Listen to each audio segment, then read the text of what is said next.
It's that time for Instant Classics. Every end of the show, we like to try to bring something educational in, given that there's so much uneducating going on in the American public schools and colleges and universities.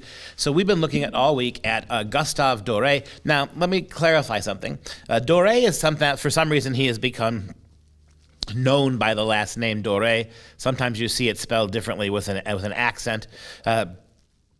Perhaps the most proper way of pronouncing his name would be Paul Gustave Dore, as a European, Netherlandish name. So want to make sure I've heard him called both, and Americans tend to call him Dore, whether that's appropriate or not, but Dore in his own language.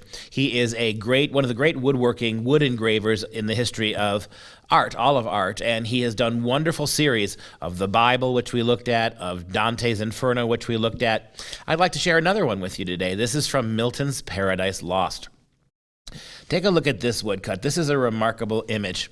It is Satan and all of his rebel angels stupefied. You can see at the bottom there the dark, heavy angels that represent the warrior angels who fought on the side of Satan in the battle of heaven.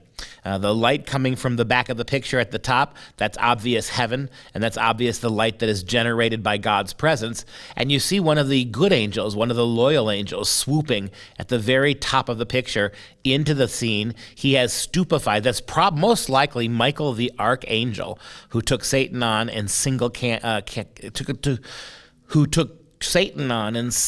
combat and decimated him a couple days in a row. And you see there that angel swoops down, because the light of God behind him, the power of his righteous cause in his sword. This is Michael the Archangel, who just stupefies the fallen angels to the point that when they are finally removed or banished from heaven, they fall in a stupefied coma-like stupor. They go tumbling down to where they are met by hell, which is going to be their new home. So you can see just how beautifully detailed the work is, how even though he's working with basically wood engraved ink, you can see how the lights and the highs and the lows, the darks and the brights come through. And there's an incredible amount of beautiful detail here in the picture.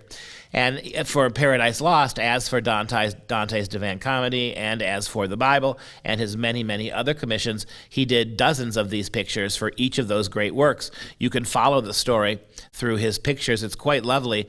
And he was a very prolific artist. You got a lot of stuff from him all the time, and we're going to look at tomorrow another one. This will be more interesting. This will be interesting as well when we round out Paul Dore, the week of Paul Dore here on the Dr. Duke Show.